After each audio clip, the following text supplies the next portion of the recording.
से होती है। ये देखिएगा ऋग्वेद, और इसके कौन है पर अनुवादक और प्रकाशक? सार्वदेशिक आर्य प्रतिनिधि सभा, महर्षि सिद्धांत भवन, रामलीला मैदान, नई दिल्ली। महर्षि सिद्धांत द्वारा अनुवादित लिखा है इसमें। मुद्रक Prince option printers, 1510, Pataudi house, त्रियागन, नई दिल्ली। इसके बिल्कुल ये 9 मंडल से स्टार्ट है।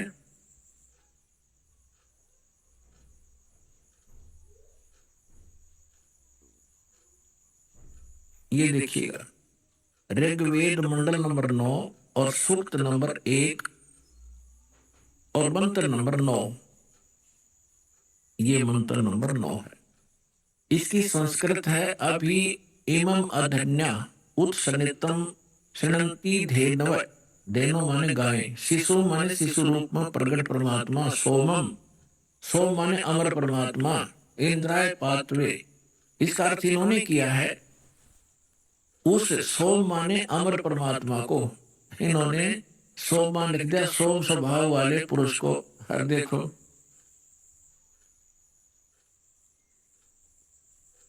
अब ये इसी मंत्र के प्रथम, यही ऋग्वेद मंडल 9वें मंडल का प्रथम सूत्र, प्रथम मंत्र में ये सोम शब्द है। इसका अर्थ है सोम माने है सोम स्वभाव वाले परमात्मा, यानी सोम माने परमात्मा। हम यहां से इन्हीं के, इन नकलियों के ही इस पहले तो इस अज्ञान को हटाएंगे। अब देखो उस सोम मान, अब ऋग्वेद मंडल नंबर 9 सूक्त 1 मंत्र हम 9वां आगे। उस सोम माने अमर परमात्मा को, पुरुष माने भी परमात्मा होता, उस अमर परमात्मा को जो शिशु रूप में प्रकट होता है, शिशु कुमार उष्टामही अभी अधन्या। अभी माने सब प्रकार से, अधन्या माने बिना दनाई, अहिंसन यानी धेनो माने गौवें तृप्त करती हैं।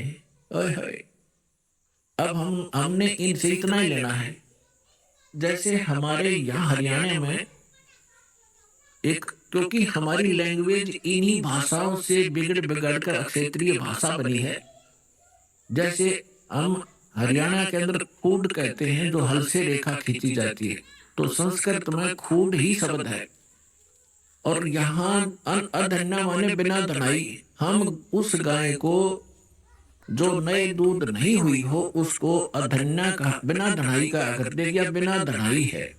जिसके संग बैल नहीं लागा उसको कंवारी कहते हैं। अभी अधन्या यानी पूर्ण रूप से बिना धनाई, यानी कति कंवारी।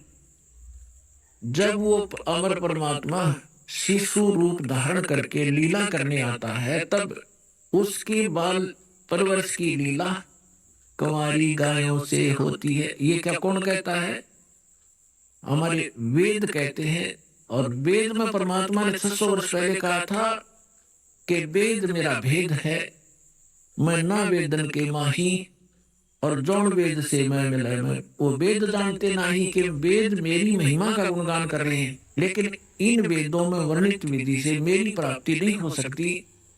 और जिस वेद से जो परमात्मा स्वयं आकर ज्ञान बताते हैं मैं मिलूं, वो वेद जानते नहीं, वो साधन, वो मंत्र इन वेदों में नहीं है, लेकिन वेद मेरी ही महिमा का गुणगान कर रहे हैं। तो स्पष्ट हो गया कि परमात्मा जो शिशु रूप धारण करके लीला करने आते हैं, उनके बालकपन में जो परवरिश की लीला कंवारी गायों से होती है।